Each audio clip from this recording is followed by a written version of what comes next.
আইন শৃঙ্খলা পরিস্থিতির যথেষ্ট উন্নতি হয় নাই, এটাও কিন্তু বায়ারদের কাছে এই তথ্য আছে। বায়ারদের ভিতরে এক ধরনের অনিশ্চয়তা আছে বাংলাদেশকে নিয়ে। গার্মেন্টস ফ্যাক্টরিগুলো ব্যাংক থেকে যে ধরনের সাহায্য সহযোগিতা বরাবর পেয়ে এসেছে, সেই সাহায্য সহযোগিতাটা ঠিক এই মুহূর্তে পাচ্ছে না। এই সব মিলিয়েই একটা রপ্তানিতে একটা মন্দাভাব দেখা দিচ্ছে। এই মন্দাভাব কাটিয়ে উঠে আমাদের রপ্তানি খাত এবং রপ্তানি বাণিজ্যের ভবিষ্যৎটা কি? আমাদের সম্ভাবনা অনেক। এখন সম্ভাবনা কতটুকু আমি আমার ঘরে তুলতে পারবো, সেইটা অনেক বড় প্রশ্নবোধক। তাহলে আমাদের সমস্যাগুলো কি কি কি চ্যালেঞ্জ আমরা ফেস করছি? এফিশিয়েন্ট ম্যান পাওয়ার, সেটা ওয়ার্কার থেকে শুরু করে mid level, top level management পর্যন্ত, এইখানেও আমরা পিছিয়ে আছি। উইদিন গার্মেন্টস প্রোডাক্ট ডাইভার্সিফিকেশন, এইখানেও আমরা আমাদের প্রধান দুই প্রতিদ্বন্দ্বী আমরা পিছিয়ে আছি। আমরা কি স্বপ্নও দেখতে পারি না যে কোনোদিন আমরা $400 বিলিয়ন এক্সপোর্ট করব? হ্যামিলনের বাঁশিওয়ালার মতো একজন বাঁশিওয়ালা দরকার, যার বাঁশির সুরে সবাই বাংলাদেশকে ওইখানে নিতে চাইবে।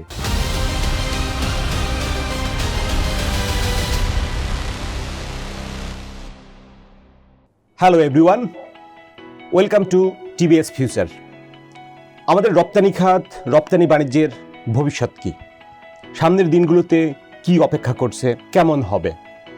আমাদের সাথে স্টুডিওতে উপস্থিত আছেন প্লামি ফ্যাশনস লিমিটেডের ব্যবস্থাপনা পরিচালক এবং বিকেএমই এর সাবেক সভাপতি ফজলুল হক। আমরা তার কাছে তার আলাপ আলোচনা এবং বিশ্লেষণ শুনব। ফজলুল হক, আপনাকে আমাদের স্টুডিওতে স্বাগতম। ধন্যবাদ। আপনি কেমন আছেন? আলহামদুলিল্লাহ, ভালোই আছে এখন পর্যন্ত। গত 5 মাস ধরে আমাদের রপ্তানি আয় কমছে। এটা কি আমাদের বিভিন্ন দেশের আগ্রহে ঘাটতি দেখা দিচ্ছে? মূল কারণগুলো আসলে কি রপ্তানি আয়ের? এটা বিভিন্ন রকম কারণ একসঙ্গে যুক্ত হয়ে এই অবস্থাটা তৈরি হয়েছে বলে আমার ব্যক্তিগত ধারণা।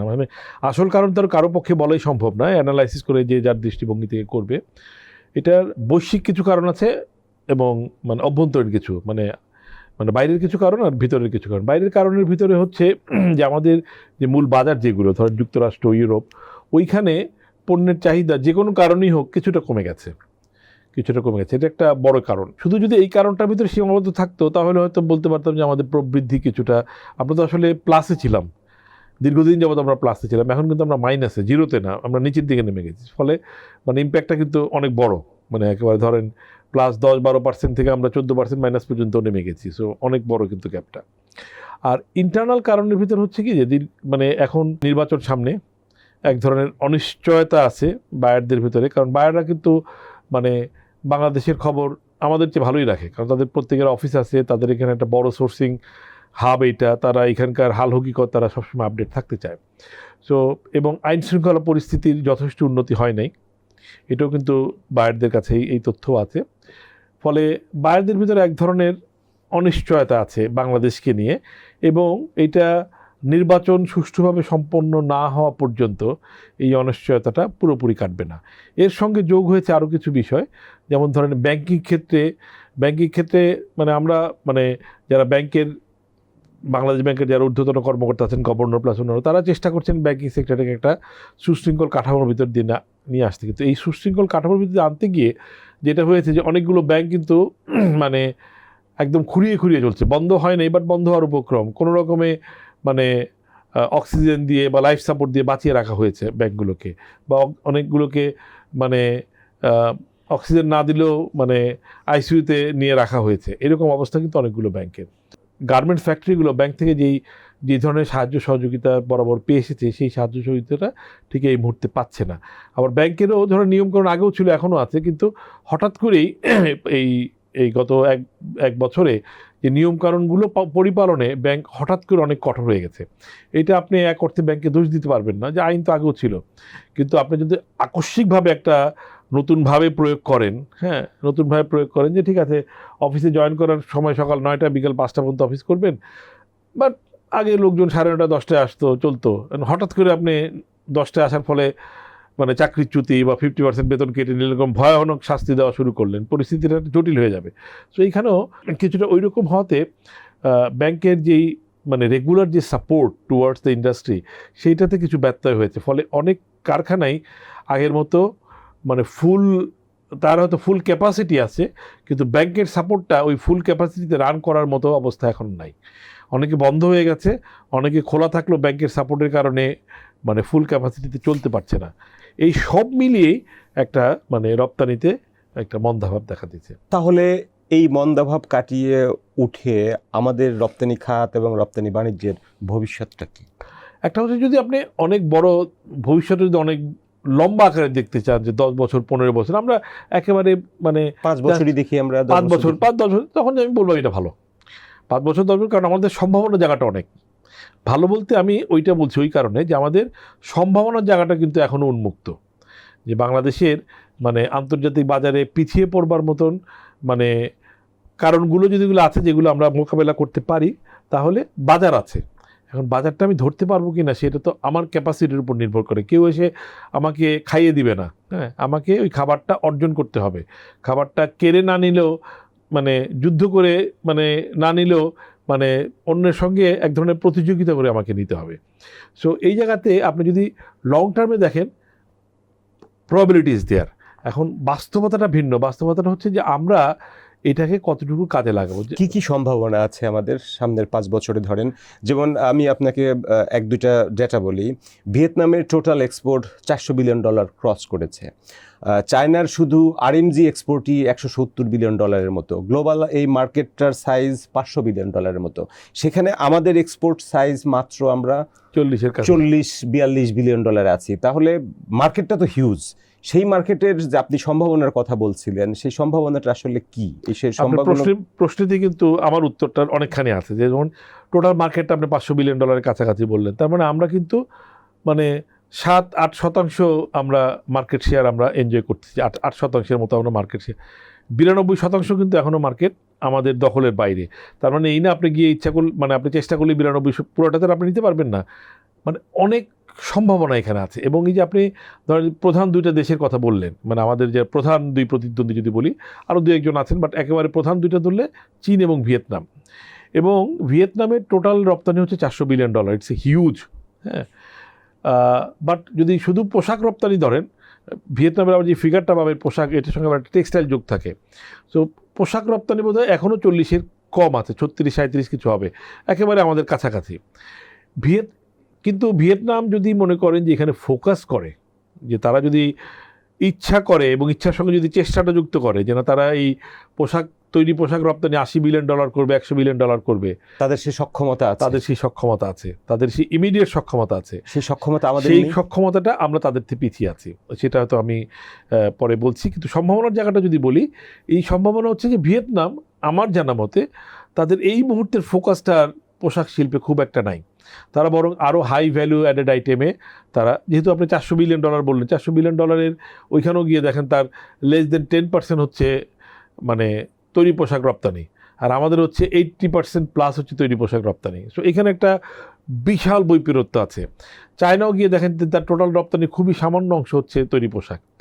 এখন চায়না এবং ভিয়েতনাম, তাদের যেহেতু ইকোনমি অনেক ফাস্ট গ্রোয়িং ইকোনমি, তাদের পক্ষে এই স্বল্প মূল্যের তৈরি পোশাক রপ্তানির বাজারে খুব বেশি দিন টিকে থাকা সম্ভব না। তারা এখন যারা আছে, তারা এখনও যে সক্ষমতার সঙ্গে টিকে আছে, তাদের নানান রকম সাপোর্ট নিয়ে তারা টিকে আছে এবং আরও অনেক এফিসিয়েন্সি নিয়ে তারা টিকে আছে। তো এই জায়গায় এই অল্প প্রাইসে যুদ্ধ করার চাইতে তারা মনে করছে যে তাদের পক্ষে, তাদের যেহেতু আরও অনেক ডাইভার্সিফাইড ক্যাপাসিটি আছে, সেই ক্যাপাসিটিটা কাজে লাগিয়ে তারা এই $400 বিলিয়নকে তারা খুব তাড়াতাড়ি হয়তো $600 বিলিয়ন করতে পারবে, $500 বিলিয়ন করতে পারবে। তো সেই কারণে তাদের মনোযোগটা যেহেতু তৈরি পোশাকে যেগুলো আছে সেইগুলোকে টিকে রাখা তাদের প্রধান মনোযোগ, এইখানে এক্সপানশনের দিকে তাদের কিন্তু খুব বেশি মনোযোগ নেই। সেটা আমাদের জন্য একটা বড় সুসংবাদ। মানে তার মানে হচ্ছে যে এই যে মার্কেট, যে ওয়ার্ল্ড মার্কেট যে গ্রো করে, নর্মালি যে গ্রোথ হয় ওয়ার্ল্ড মার্কেটে, জনসংখ্যা বাড়ছে, চাহিদা বাড়ছে, সাধারণত বাড়ে। হ্যাঁ, আপনি যদি টোটাল ওয়ার্ল্ডে যদি প্রবৃদ্ধি দেখেন, যে এই প্রবৃদ্ধি যদি বাড়ে, যদি ওয়ার্ল্ডের প্রবৃদ্ধি 5% করে বাড়ে, ইভেন 3% করে বাড়ে, তাহলেও আপনার $500 বিলিয়ন 3% হলে $15 বিলিয়ন করে প্রতি বছর বাড়বে।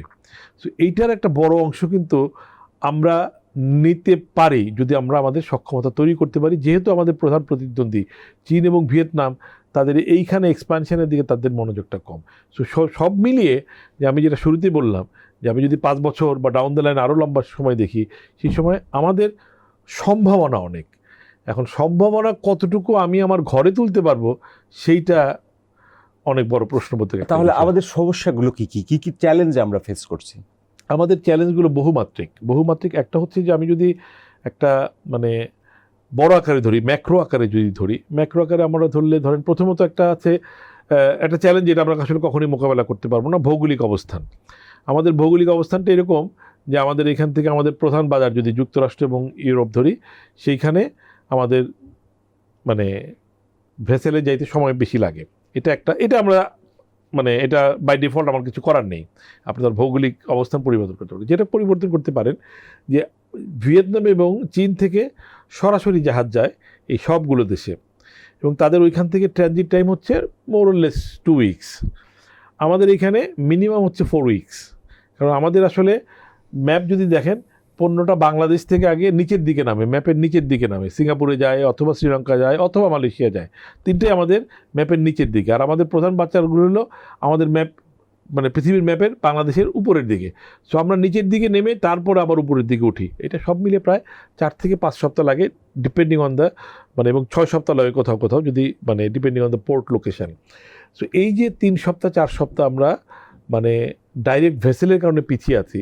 ফ্যাশন বিজনেসে এটা অনেক গুরুত্বপূর্ণ একটা সময়। এখনকার ফ্যাশনকে বলা হয় ফাস্ট ফ্যাশন। একটা ফ্যাশন আসবে খুব তাড়াতাড়ি, এটা বেশি দিন টিকবে না, আবার 3 মাস পরে আবার না হলে এটা আবার রিটেইলাররাও এই ফ্যাশনটাকে ফাস্ট করেছে। এই কারণে ফ্যাশনটা যদি ফাস্ট না করে তাহলে তার বিক্রিও বাড়াইতে পারবে না। এই টাইম গ্যাপটাকে কিভাবে মিনিমাইজ করা যায়? এইটা মিনিমাইজ করার জন্য এখন আমাদের যে এই ডিপ সি পোর্টের কথা আমরা বলছি, সেই ডিপ সি পোর্টটা যত দ্রুত করা যায়, সেটা আমি যে ম্যাক্রোতে বললাম যে ম্যাক্রোর এইটা। আরেকটা হচ্ছে যে আমাদের যেই পোর্টটা এখন আছে এইটারও এফিশিয়েন্ট ব্যবহারটা আমরা করতে পারছি না। এফিশিয়েন্ট ব্যবহার করতে পারছি না এই কারণে যে আমরা রপ্তানির ক্ষেত্রে পোর্ট যতটা এফিশিয়েন্ট, আমদানির ক্ষেত্রে পোর্ট ততটাই ইনএফিশিয়েন্ট। মানে একটা আমার প্রধানতম প্রতিদ্বন্দ্বী যাদের কথা বললাম, চীন বা ভিয়েতনামে, আপনি তো তৈরি পোশাক যখন করি আমাদের তো র মেটেরিয়াল ইম্পোর্ট করতে হয়, প্রচুর র মেটেরিয়াল ইম্পোর্ট করতে হয়, সব না হলেও অনেক র মেটেরিয়াল আমাদের ইম্পোর্ট করতে হয়। এই র মেটেরিয়াল ইম্পোর্ট যখন হয়, এটা একটা জাহাজ বন্দরে ভেরার পরে আমাদের মানে ঘরে এই পণ্যটা পৌঁছতে 2 থেকে 3 সপ্তাহ সময় লাগে, যেটা ভিয়েতনাম বা চীনের ক্ষেত্রে 2 থেকে 3 দিন। সো এইখানেও আমরা আবার 2 সপ্তাহ পিছিয়ে আসি, যেখানে আমাদের র মেটেরিয়ালটা ইম্পোর্ট করতে হয়। এটা আমাদের এই দেশগুলিতে ধরেন যে রেট অফ ইন্টারেস্ট বিলো 5% ব্যাংকের, আমাদের রেট অফ ইন্টারেস্ট 15% এখন, মোরলেস অলমোস্ট 3 গুণ। আপনার এই দেশগুলোতে মানে আনইন্টারাপ্টেড মানে এনার্জি ইস্যু নিয়ে বড় ধরনের কোনো হইচই আমরা কখনো শুনি নাই। বাট আমাদের uninterrupted energy supply all is a big issue, এখনও আনইন্টারাপ্টেড না। ইভেন মানে এই শনিবার ছুটির দিনও আমি দেখলাম যে একাধিকবার লোডশেডিং, আমি যেখানে থাকি একাধিকবার লোডশেডিং হচ্ছে, আমি ঠিক জানি না। আমার ইন্ডাস্ট্রি থেকেও আজকে সকালে আমার অ্যাকাউন্টেন্ট ফোন করছে, স্যার এরকম যে আমাদের এখন প্রচুর ডিজেল কিনতে হচ্ছে, ডিজেল কেনা আগের থেকে বেড়ে গেছে। মানে এখন তো উইন্টার, এর পরেও মানে হয়তো বিশাল কোনো সমস্যা হচ্ছে না, কিন্তু still is not uninterrupted winter. যেখানে ধরেন আমি আজকে আমার মাসিক বিদ্যুৎ বিল পেলাম, সেই বিদ্যুৎ বিলটা হলো মানে গরমের তুলনায় অলমোস্ট 30%, মানে 3 ভাগের 1 ভাগ। তার মানে চাহিদাটা 3 ভাগের 1 ভাগ অন অ্যান অ্যাভারেজ হাউস হোল্ডে। কিন্তু ইন্ডাস্ট্রিতে 3 ভাগের 1 ভাগ হবে না, কিন্তু ইন্ডাস্ট্রিতেও কিন্তু এখনও আনইন্টারাপ্টেড মানে ইলেকট্রিসিটি সাপ্লাই করা যাচ্ছে না বিভিন্ন কারণে। হয়তো প্রোডাকশান আছে, সাপ্লাই লাইনে কোনো গণ্ডগোল, অথবা প্রোডাকশানই নাই, লোডশেডিং হচ্ছে। সো এইগুলি হচ্ছে মানে যেটা রাষ্ট্রীয় প্রবলেম, বা আমি যদি ম্যাক্রো বলি। আর মাইক্রোতে আমরা পিছিয়ে আছি, আমাদের প্রোডাক্টিভিটি এই 2 দেশের তুলনায় অনেক অনেক কম। আমাদের এফিশিয়েন্ট ম্যান পাওয়ার, সেটা ওয়ার্কার থেকে শুরু করে mid level top level management পর্যন্ত, এইখানেও আমরা পিছিয়ে আছি। এবং R&D রিসার্চ অ্যান্ড ডেভেলপমেন্ট এই ক্ষেত্রে উইদিন গার্মেন্টস প্রোডাক্ট ডাইভার্সিফিকেশান, এইখানেও আমরা এই আমাদের প্রধান 2 প্রতিদ্বন্দ্বীর চেয়ে আমরা পিছিয়ে আছি। সো এইগুলো সব মিলিয়ে মানে আমরা মানে তাদের কাছ থেকে অনেকখানি পিছিয়ে আছি সক্ষমতার দিক থেকে। তাহলে সম্ভাবনার কথা বলছেন, কিন্তু আমাদের সক্ষমতায় তো আমরা অনেক পিছিয়ে আছি। আমাদের এই সেক্টরের বয়সও তো 4 দশকের মতো হয়ে আসলো। তো এই 4 দশকে কেন এই R&D বলছেন, তারপরে মিড লেভেলের ম্যান পাওয়ার, এগুলো আমরা কেন ডেভেলপ করতে পারলাম না? আমরা ডেভেলপ করতে পারিনি ব্যাপারটা তা না, আমাদের ডেভেলপমেন্ট হয়েছে, কিন্তু আমাদের ডেভেলপমেন্টের যেই গতি, এই গতির চেয়ে অন্যদের গতিটা আরও বেশি।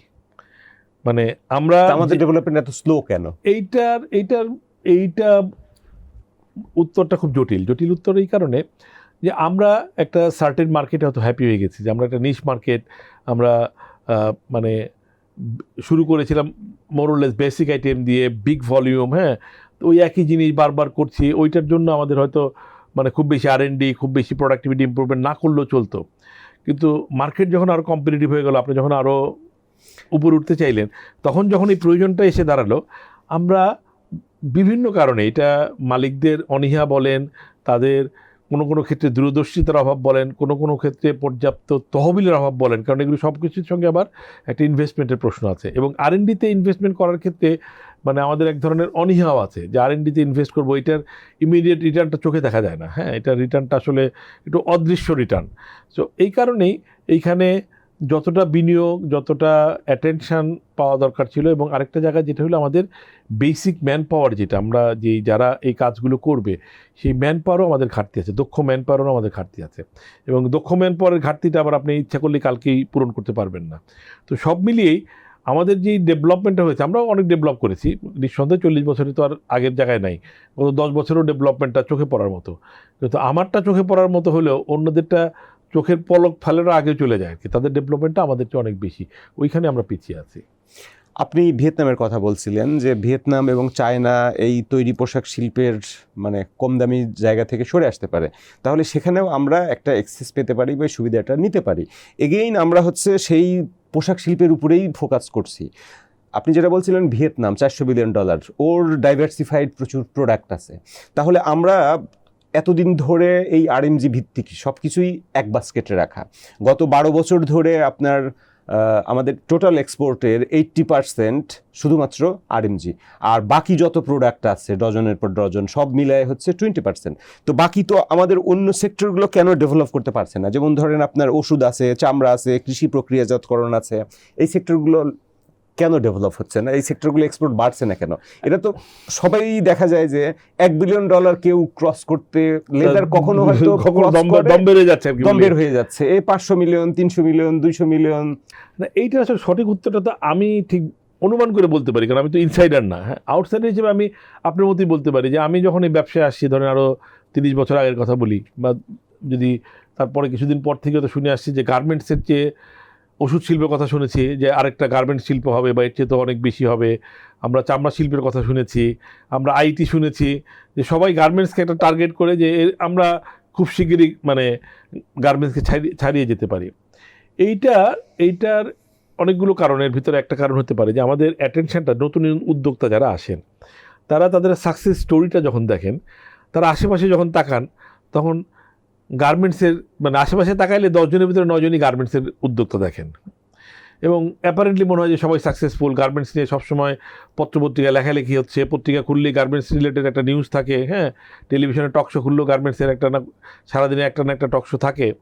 সো আমার মনে হয় যে অ্যাট্রাকশনের জায়গাটা গার্মেন্টসটা নতুন উদ্যোক্তাদের জন্য ইজি টু স্টেপ ইন, মানে ঘরে ঢোকার জন্য রাস্তাটা, দরজাটা খোলা, যে পরামর্শ করার জন্য 10টা লোক পাওয়া যায় এটা ইনভেস্টমেন্ট করার জন্য। এখানে সস্তা শ্রমও কি একটা ফ্যাক্টর হিসেবে কাজ করে? সস্তা শ্রম খুব বড় ফ্যাক্টর না, কারণ সস্তা শ্রম যদি হয় সেটা তো বাংলাদেশের, যদি শ্রমের যদি মূল্য ধরেন যে অন্যান্য দেশের তুলনায় সস্তা, সেটা তো শুধু গার্মেন্টসের জন্য না, সেটা আপনার ফার্মাসিউটিক্যালের জন্য প্রযোজ্য, সেটা আপনার তুলনামূলকভাবে সব সেক্টরের জন্যই প্রযোজ্য। সো সস্তা শ্রম না। আমার মনে হচ্ছে যে এখানে যে উদ্যোক্তা যখন একটা উদ্যোগ করা মানে কোনো একটা উদ্যোগ নেয় বা কোনো একটা নতুন ইনভেস্টমেন্টের ডিসিশন নেয়, ওনার মাথায় গার্মেন্ট যত বেশি কাজ করে তাড়াতাড়ি, হ্যাঁ, অন্য সেক্টরটা হয়তো অত বেশি কাজ করে না, এটা একটা কারণ হতে পারে। দ্বিতীয়, আমাদের পলিসি ফোকাস সব কিছুতে গার্মেন্টস কেন্দ্রিক থাকে। অন্যান্য জায়গায় আমাদের যে শুরুতে যে রিস্কটা নেওয়া দরকার, হ্যাঁ, এই রিস্ক নেওয়ার ক্ষেত্রে আমি মনে করি যে উদ্যোক্তারাও একটু অনীহা করে, কারণ যিনি ইনভেস্ট করবেন তিনি তার পুঁজির ফেরতের নিশ্চয়তা চান। উনি হয়তো মনে করছেন যে গার্মেন্টস ইজ মোর সিকিউর, কারণ উনি আশেপাশে সবার সঙ্গে পরামর্শ করেন। উনি একটা ফার্মাসিউটিক্যাল ইন্ডাস্ট্রি দিবেন, ফার্মাসিউটিক্যাল ইন্ডাস্ট্রি ছোট আকারে দেওয়া সম্ভব না। সরকারি যেসব ইনসেন্টিভ দেওয়া হয় তার বেশিরভাগই তো গার্মেন্টস। না, সেটা আবার ঠিক না। সরকার কিন্তু অন্যান্য সব ক্ষেত্রে সম্ভাবনাময় সব ক্ষেত্রেই সরকার ইনসেন্টিভ ঘোষণা করে। হ্যাঁ, আমি এইখানে সরকারের দোষ দেখি না, কিন্তু যেটা হলো যে এই যে সাপোর্ট, যেটা বলতেছিলাম, যে যখন আপনি নতুন একটা ইনভেস্টমেন্ট করবেন, তো ইনভেস্টমেন্টের সিকিউরিটির জায়গায় অন্যান্য সেক্টরগুলো হয়তো যিনি উদ্যোক্তা আছেন তার কাছে মোর রিস্কি মনে হয় গার্মেন্টসের জন্য। গার্মেন্টস মোটেও সেফ না, কিন্তু তারপরেও তার কাছে মনে হয় যে গার্মেন্টস মোটামুটি সেফ, কারণ তার আশেপাশে অনেকের জায়গা আছে, তার রাস্তাটা তৈরি হয়। তারপরে মানে একটা গার্মেন্টস শুরুতে যত ছোট আকারে ইনভেস্টমেন্ট করে গার্মেন্টস আকারে স্টেপ ইন করা যায়, ফার্মাসিউটিক্যাল আপনি সেটা পারবেন না। আইটিতে হয়তো সম্ভব, কিন্তু আইটিতে আমাদের মানে গভর্নমেন্টের খুব ইফেক্টিভ সাপোর্ট এবং ওই যে শুরুতে মূলধন যোগানের একটা বিষয়, এই জায়গাগুলোতে গভর্নমেন্টের আরও কিছু শুধু ইনসেন্টিভে কাজ হবে না। আমার মনে হয় যে মূলধন যোগান করা, ওইখানে গভর্নমেন্টের সঙ্গে কোনো রকম পার্টনারশিপ করা যায় কি না, খুব খুব এক্সক্লুসিভ উদ্যোগ নিতে হবে। এবং এইটা আমার মনে হয় যে গভর্নমেন্ট যদি সবগুলো সেক্টরকে না টার্গেট করে 2-3টা sector, pharmaceutical itself a huge sector, হ্যাঁ, মানে ইনভেস্টমেন্ট হিউজ, এবং এখানে অনেকগুলো জায়ান্ট ফ্যাক্টরি অলরেডি বাংলাদেশে আছে, তারা অবশ্যই চেষ্টা করছেন। কিন্তু আমার মনে হয় যে আদার দেন ফার্মাসিউটিক্যাল, আমি যদি বলি মানে আপনার আইটি সেক্টরের কথা বলি, আমি লাইট ইঞ্জিনিয়ারিং কথা বলি, যেটা লাইট ইঞ্জিনিয়ারিং আপনার এখন সারা পৃথিবীতে, হ্যাঁ, মানে এই লাইট ইঞ্জিনিয়ারিং এবং এই টেকনোলজি বেসড বিভিন্ন রকম মানে যন্ত্রপাতি তৈরি করা, বিভিন্ন রকম মানে গ্যাজেট তৈরি করা, এগুলি এখন মানে সারা বিশ্বে একটা নতুন শিল্প বিপ্লবের একটা ফসল। সো ওই জায়গাটাতে আমরা অনেক পিছিয়ে আছি। এই জায়গাগুলিতে আমরা কিন্তু যখন আবার আলোচনা করি, ধরুন লাইট ইঞ্জিনিয়ারিং কিন্তু আপনার নোটেও নাই, আপনি পত্রিকার নিউজেও দেখবেন না, হ্যাঁ, লাইট ইঞ্জিনিয়ারিং বা এই মানে এই টেকনোলজি বেসড এই সমস্ত প্রোডাক্ট তৈরি করা, ধরেন মোবাইল ফোন তৈরি করা, আমাদের এখানে অ্যাসেম্বলিং হচ্ছে, কিন্তু মোবাইলের যে সমস্ত পার্টস লাগে সেগুলো তৈরিতে আমরা মনোযোগ করি। এই যে জায়গাটা আছে, এই জায়গাটা, এবং ভিয়েতনাম, চীন যদি দেখেন, তারা কিন্তু এই ইঞ্জিনিয়ারিং বেসড আইটি বেসড ইন্ডাস্ট্রিগুলি তারা অনেক দূরে এগিয়ে গেছে। সো আমরা যখন আবার সম্ভাবনার কথা বলি, সম্ভাবনার ক্ষেত্রগুলো কিন্তু আমাদের এই 30 বছর যাবৎ কিন্তু আমরা এই 3-4টা সেক্টরের কথাই মূলত আলোচনা করে থাকি। কৃষিজাত পণ্য, আপনার চামড়াজাত পণ্য, ফার্মাসিউটিক্যাল এবং আইটি। ইঞ্জিনিয়ারিং সেক্টরটা একেবারেই অবহেলিত। এই জায়গাটা মানে আমি ইঞ্জিনিয়ারিং কি ফোকাস না, এরকম গভর্নমেন্টের তরফ থেকে 2-3টা সেক্টরকে একেবারে আলাদাভাবে বাছাই করে একটা আলাদাভাবে নার্সিং করা দরকার। শুধুমাত্র ইনসেন্টিভ দিয়ে দিলাম 10%, 15%, এই ঘোষণায় শুধু কাজ হবে না। আগামী 5 থেকে 10 বছরের মধ্যে যদি আমরা $400 বিলিয়ন, ভিয়েতনাম যেটা করছে ডাইভার্সিফাইড প্রোডাক্ট, $400 বিলিয়ন আমরা এক্সপোর্ট করতে চাই, তাহলে সেটা তো শুধুমাত্র পোশাক শিল্পের উপর নির্ভর করে সেটা সম্ভব হবে কি? না, মানে আমাদের প্রথমত হচ্ছে $400 বিলিয়ন আপনি যদি মানে হিসাব করেন 5 বছরে এটা হওয়ার কোনো সম্ভাবনা নেই। 10 বছরে যদি টার্গেট করি, 10 বছরে টার্গেট করলে আপনি আসলে 400 বিলিয়ন না করেন, আমার ব্যক্তিগত থিওরি হচ্ছে আপনি প্রথম টার্গেট করেন আমি 100 বিলিয়ন করবো। 100 বিলিয়নের থিওরি কিন্তু আমরা মানে ওই পলিটিক্যাল রেটরিক অনেক আগেই শুনছি যে 100 বিলিয়ন আমরা স্বাধীনতার 50 বছরে $100 বিলিয়ন রপ্তানি করবো, গার্মেন্টসের $60, $70 করবো, এরকম শুনেছি। আমাদের টার্গেটটা প্রথমে 100 বিলিয়নই হওয়া দরকার। আমি মনে করি যে 100 বিলিয়ন হওয়া দরকার, এবং সেইটা যদি আপনি 4 থেকে 5 বছরে একটা টার্গেট নেন, সেই বিগ পুশটা আসবে কোথা থেকে? এবং সেটা কি আরএমজি থেকেই আসবে নাকি আদার্স না, যেগুলো এখন এটা আনতে একটা পারছে? বিগ পুশ আপনাকে আরএমজি থেকে আনতে হবে। বিগ পুশ যদি আরএমজি থেকে না আনেন, কারণ আরএমজি আপনার মেজর প্লেয়ার 80%, হ্যাঁ, আরএমজি 10% বাড়া মানে আপনি 8 বিলিয়ন বেড়ে গেলেন। আর যিনি 500 মিলিয়ন করতেছেন, উনি যদি 100%ও বাড়ে, ওনার বাড়বে গিয়ে 500 মিলিয়ন। সো আপনার বিগ পুশটা এখনও গার্মেন্টস থেকে আসতে হবে, কিন্তু মানে ডিউরিং দ্য টাইম পিরিয়ড আপনাকে এটা তো আফটার 10 ইয়ার্স যাতে তারা আপনি আস্তে আস্তে স্লোপ ডাউন করলেন। অন্যদেরকে গার্মেন্টসের স্লোপটা এরকম হইতে পারে, অন্যদের স্লোপটা এরকম যদি করেন, তাহলে একটা ব্যালেন্স আপনি 5-7 বছর পরে গিয়ে একটা ব্যালেন্স তৈরি করতে পারবেন। কিন্তু মানে টার্গেটটা $100 বিলিয়ন হওয়া দরকার আমি মনে করি। খুব বেশি মানে বড় টার্গেট নিয়ে আমি পুরো জিনিসটাকে মানে ডাইলুট করাটা ঠিক হবে না। $100 বিলিয়ন টার্গেট করে, এবং এই টার্গেট করলেই হবে না। আমরা এরকম টার্গেট অনেক শুনেছি, হ্যাঁ, রপ্তানি টার্গেট আমরা দেখি, আপনি প্রতি বছরই দেখেন যে রপ্তানি টার্গেট করা হচ্ছে, কিন্তু আমরা তো রপ্তানির সঙ্গে জড়িত, এবং এই টার্গেট ফিক্সেশন প্রক্রিয়ার সঙ্গে আমরা মানে আমি যখন বিকিমিতে ছিলাম আমরা খুব ওতপ্রোতভাবে জড়িত ছিলাম। এই টার্গেটটা একটা অঙ্কের খেলা, মানে অফিসাররা বসে বসে কত রপ্তানি হতে পারে, সম্ভাবনা কার কত, এরকম ধরে একটা অ্যাভারেজ করলো, কিন্তু এটার কোনো বৈজ্ঞানিক কোনো ভিত্তি নেই। বৈজ্ঞানিক ভিত্তি বলতে এটার কোনো গবেষণা নাই যে আমি টার্গেটটা এই বছরের তৈরি পোশাক রপ্তানি কেন $42 বিলিয়ন না করে $45 বিলিয়ন করলাম। সেটা হয়তো মার্কেট ট্রেন্ড দেখে আপনি হয়তো আমার জিজ্ঞেস করলেন যে ফজলু ভাই এই বছর রপ্তানি কেমন হইতে পারে, আমি বললাম যে এই বছর 2% 3% বাড়তে পারে। এমনি একটা অনুমান করে, তো আপনি জিজ্ঞেস করলে আপনি একটা অনুমান করে বলেন এই খেলার রেজাল্ট কী হবে, ভাই আমি মনে করছি অমুক টিম 2 গোলে জিতবে, এতে কোনো অ্যানালাইসিস নাই। হ্যাঁ, সো আমাদের এইখানে ওই টার্গেটগুলো ওই জাস্ট একটা টার্গেট দেওয়া দরকার। আমরা অনেক দিন ধরেই শুনছি আপনার প্রোডাক্ট ডাইভার্সিফিকেশন, বহুমুখীকরণ, সেইটা হচ্ছে না কেন? সেটা তো ওই যে এটি বলছেন যে প্রোডাক্ট ডাইভার্সিফিকেশনে আমরা 2 রকম ধরন আছে, 2টার কোনোটাই হচ্ছে না তেমনভাবে। একটা হচ্ছে গার্মেন্টস প্রধানতম সেক্টর, এর ভিতরেও একটা প্রোডাক্ট ডাইভার্সিফিকেশান যে পরিমাণ হওয়ার দরকার আমরা তার ধারে কাছেও নাই। হ্যাঁ, আপনি এরকম শুনছেন যে আমাদের এখন সারা বিশ্ব নন কটন আইটেমের দিকে ঝুঁকছে। হ্যাঁ, এটা মোর ডিউরেবল, মোর শাইনি এবং মানে up to some extent cheaper than cotton item. So এই কারণে পলিয়েস্টার আইটেমের দিকে লোকজন পলিয়েস্টার বা ম্যানমেড ফাইবারের দিকে ঝুঁকছে। আমরা সেখানে একেবারেই আমাদের অবস্থান অলমোস্ট জিরোর কাছাকাছি, খুবই সামান্য, মানে উল্লেখযোগ্য না আর কি। তো আমাদের উইদিন গার্মেন্টসেরও প্রপার ডাইভার্সিফিকেশন এখন পর্যন্ত হয় নাই।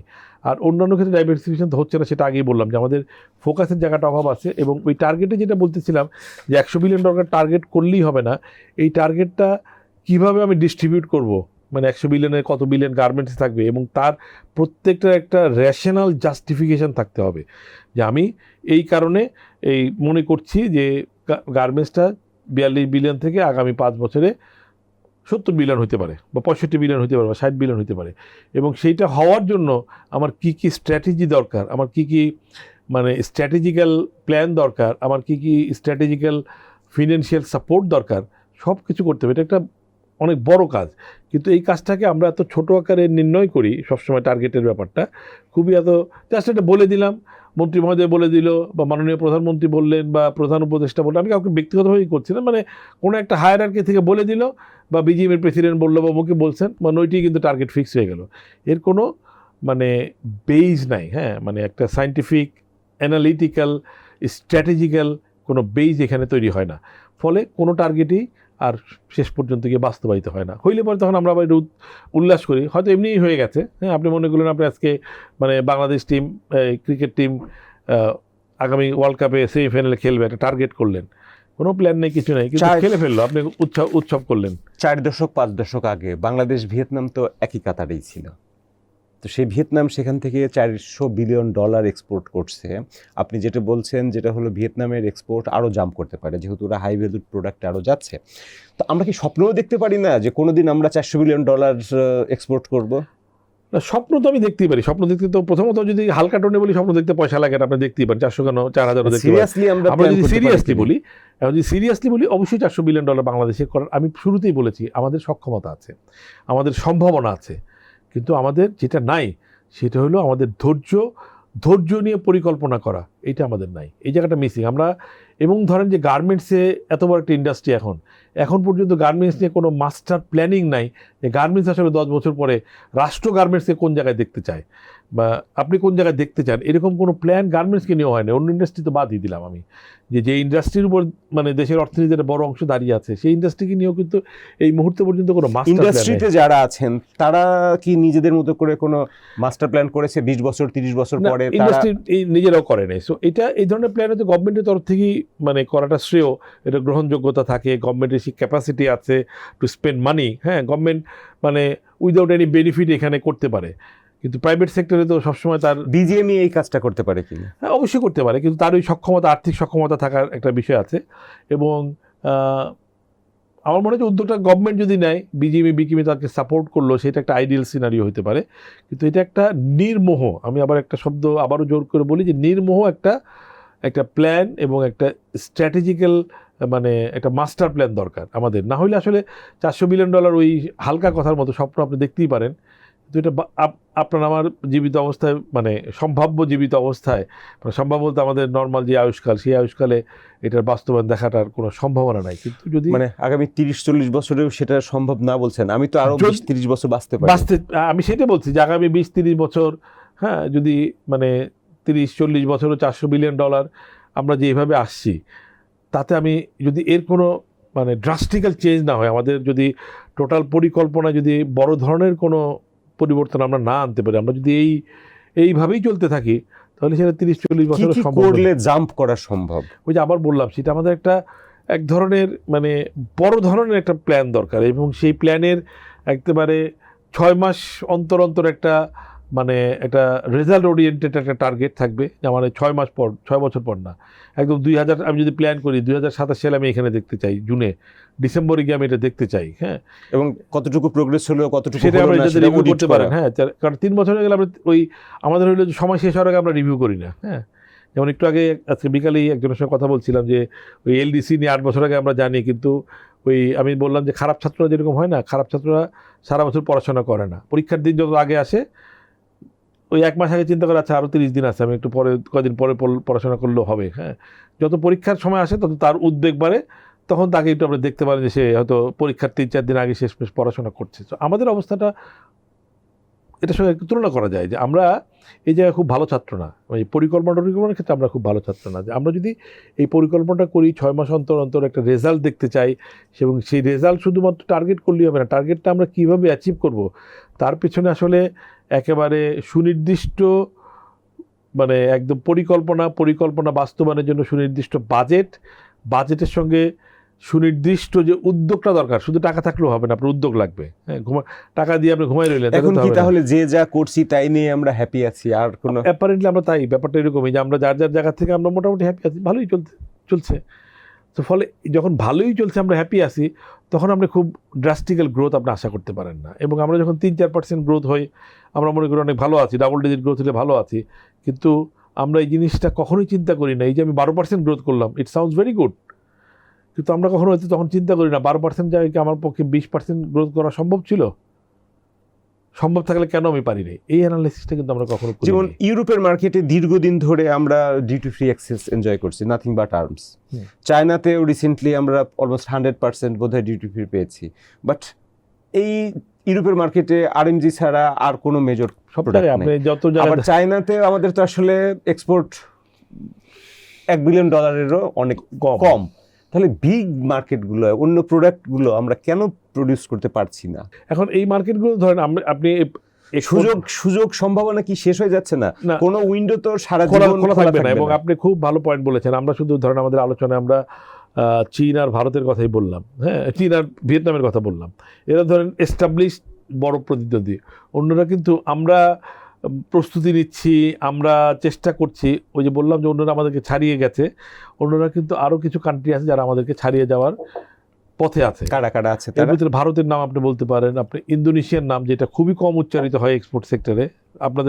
আপনারাও খুব বেশি লেখালেখি করেন না, ইন্দোনেশিয়ার কথা বলেন না। Pakistan is there. সো আপনি যদি রেডিমেড গার্মেন্টসের কথা বলেন, এই 3টা কান্ট্রি কিন্তু ইজ ভেরি স্ট্রং। এবং আফ্রিকার এখন ইজিপ্টের দিকেও লোকজন ঝুঁকছে, ওইখানে প্রোডাকশন কস্ট মানে অন্য অনেক জায়গার তুলনায় কম। সো এরকম 4-5টা দেশ আছে যারা আমরা যদি আমাদের অবস্থার পরিবর্তন দ্রুত না করি, আমরা ওই কমপ্লিসেন্ট হয়ে বসে থাকি, আরে আমরা তো ওয়ার্ল্ডের 2nd লার্জেস্ট। হ্যাঁ, তো একদিন ঘুম থেকে উঠে দেখবো যে যে 4-5টা নাম বললাম, এরা কেউ না কেউ আমাদেরকে ছাড়িয়ে গেছে। তো ওরা যেভাবে ফাস্ট আগাচ্ছে, তো ওরা যে টেকনোলজি, যে প্রক্রিয়াতে, যে মেথোডোলজিতে ওরা আগাচ্ছে, যেভাবে প্ল্যান করে আগাচ্ছে, ওদের কাছ থেকে আমাদের কিছু শেখার আছে কিনা, যে সেটা অ্যাপ্লাই করে আমরা আগাতে পারি? অবশ্যই শেখার আছে। আপনি শেখার তো আসলে কোনো শেষ নেই। এবং আপনি সেইটা আমরা অ্যাডপ্ট করছি কিনা? আমরা করছি না, আনফরচুনেটলি আমরা করছি না। সেইখানে আমরা তো আমাদের অবস্থান নিয়ে খুশি। যখন আপনি হ্যাপি হয়ে যাবেন, তখন আপনার ডেভেলপমেন্ট করার যে চাহিদা, সেটা আপনার ভিতর থেকে আস্তে আস্তে কমতে থাকবে। সেটা আপনি যদি মনে করেন আপনি অনেক ভালো একটা আপনার জীবনে সেরা লেখাটা লিখে ফেলছেন, সেরা রিপোর্টটা লিখে ফেলছেন, তাহলে আপনার ভিতরে ভালো রিপোর্ট লেখার উদ্দীপনাটা একটু কমে যাবে। এটা অনেক সাহিত্যিকরা তো এই কথাটা বলেন, হয়তো তারা মানে একটু ভাবনার জন্য অনেক সময় বলেন যে আমার সেরা কাজটা আমি করি নাই। এটা একটা ভাবগত দিক আছে, আবার একটা বাস্তব দিকও আছে। যে আপনি যদি সেরা কাজটা আপনি মনে করেন যে আপনি করে ফেলছেন, তাহলে আপনি যা করছেন এর চেয়ে ভালো কাজ করার আর কোনো স্কোপ থাকে না। আমাদের অবস্থাটা অনেকটা এই সেক্টরে তো আপনার এখন অটোমেশন শুরু হয়েছে, এআই চলে আসছে, তো এইটা আপনাদের সেক্টরে একটা বড় ইম্প্যাক্ট ফেলবে।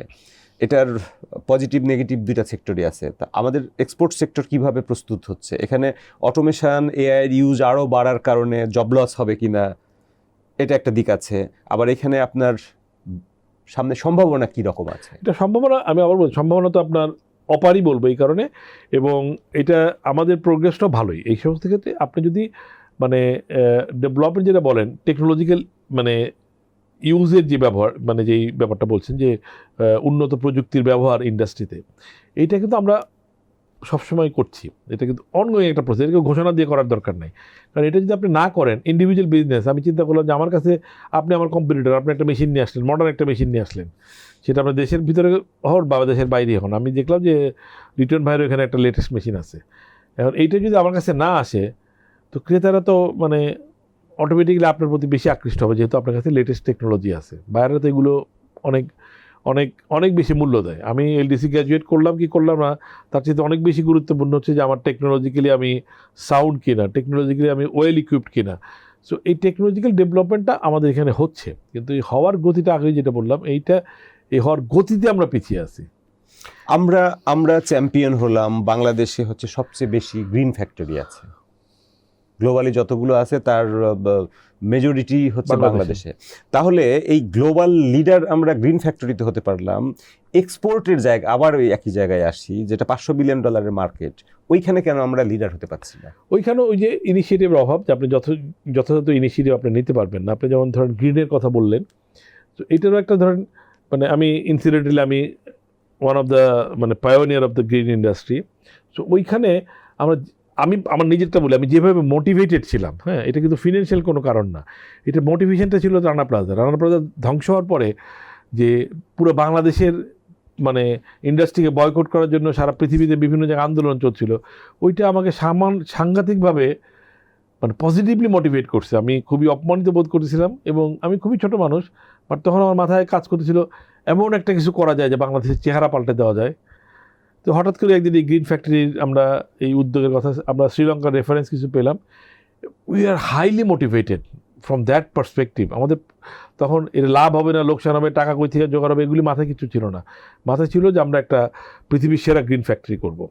এই যে মোটিভেশন কাজ করছে আমার ভিতরে, সেলফ মোটিভেশন, এইটা হয়তো আমার ভিতরে ওই ওয়ার্ল্ডের সেরা এক্সপোর্টার হওয়ার বা হাইয়েস্ট এক্সপোর্টার হওয়ার মোটিভেশন। আমি একলা বলছি, এটা আমাদের টিমের ভিতরে যতক্ষণ পর্যন্ত এই মোটিভেশনটা কাজ না করে, স্পিরিটটা টিমে আসছে না কেন? এইটা তো স্পিরিট তো এই যেমন আমি আমার গ্রিনের কথা বললাম, এটা একটা ঘটনাক্রমে আসছে। এখন এই স্পিরিট আরেকটা ডিজাস্টার লাগবে না, ডিজাস্টারের কথা বলছি না, এই ধরনের স্পিরিটের জন্য যেটা দরকার হয় লিডারশিপ লাগে।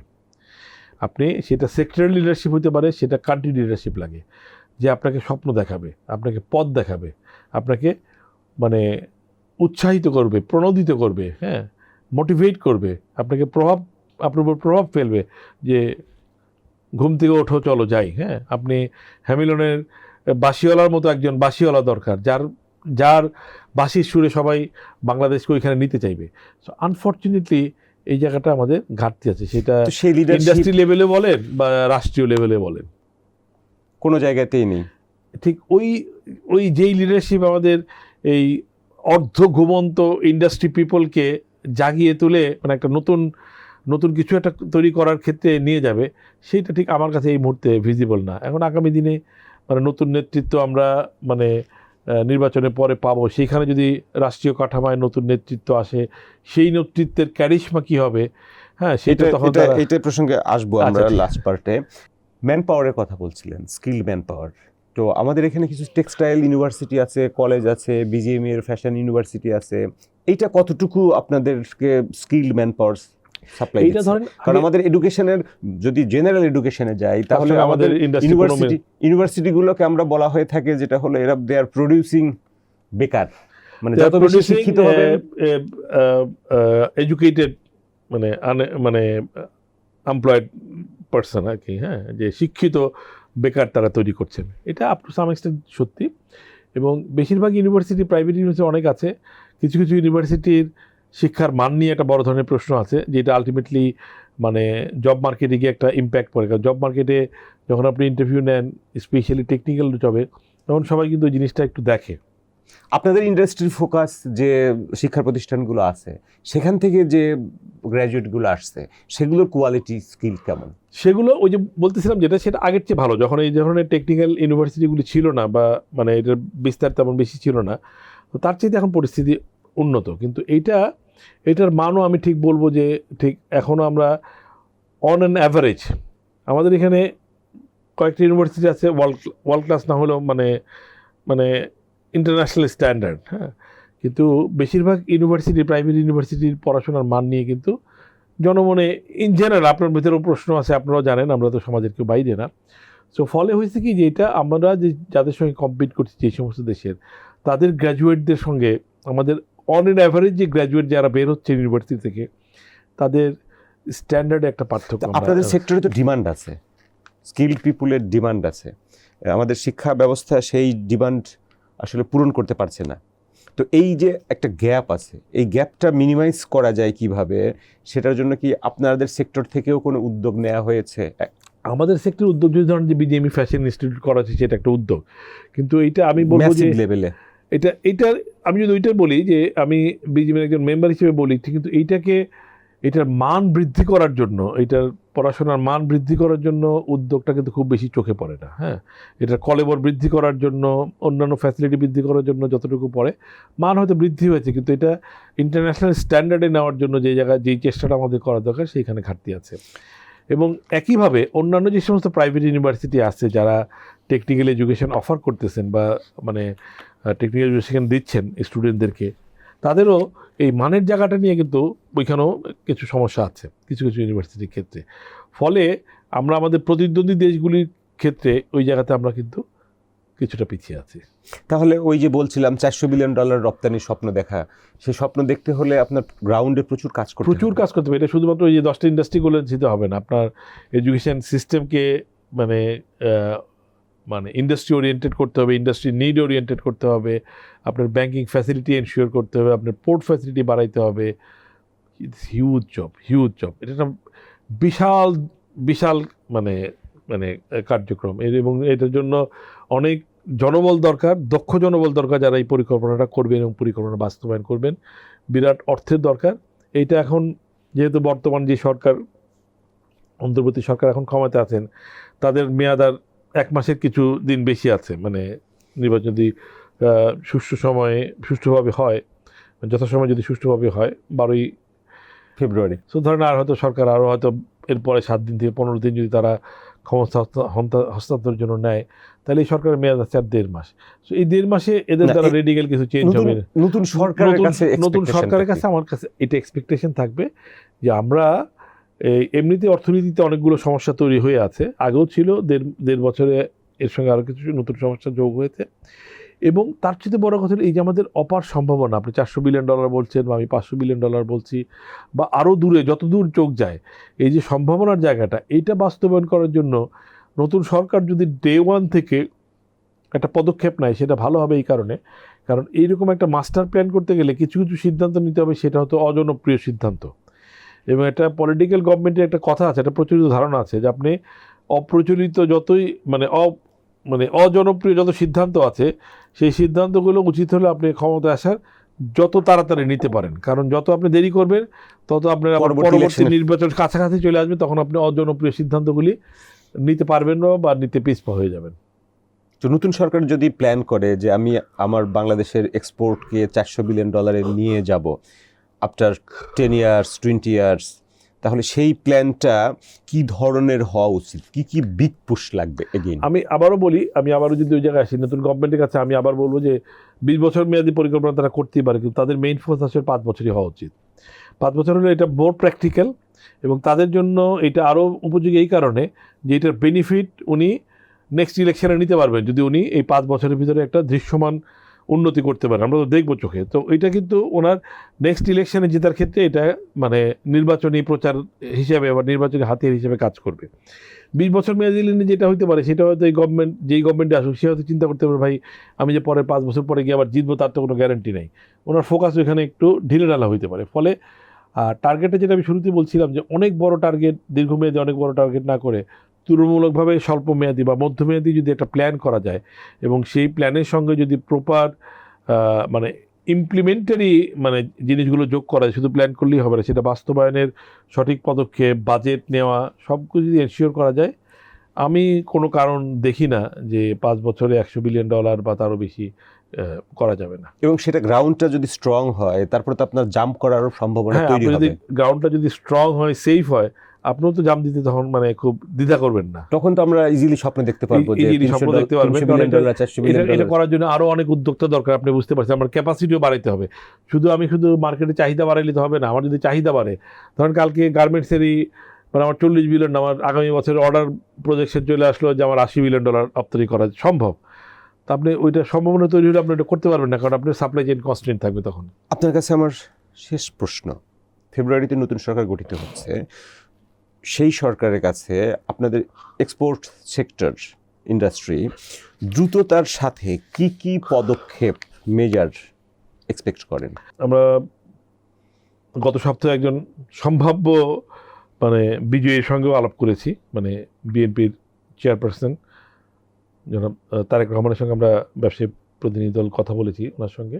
উনি তো আমরা যে 2-3টা দলকে ধরি যে তারা আগামীতে ক্ষমতা যাবে, তার ভিতরে তাদের নামটা হয়তো প্রথমে উচ্চারিত হয়। তো সেই হিসেবেও আমরা এই কথাগুলো ওনাকে ওখানে বলেছি যে মেজর, আমি একলা ছিলাম না, আরও অনেকেই ছিলেন, দেশে প্রায় শীর্ষস্থানের সমস্ত ব্যবসায়ী বা ব্যবসায়ী নেতারা ছিলেন।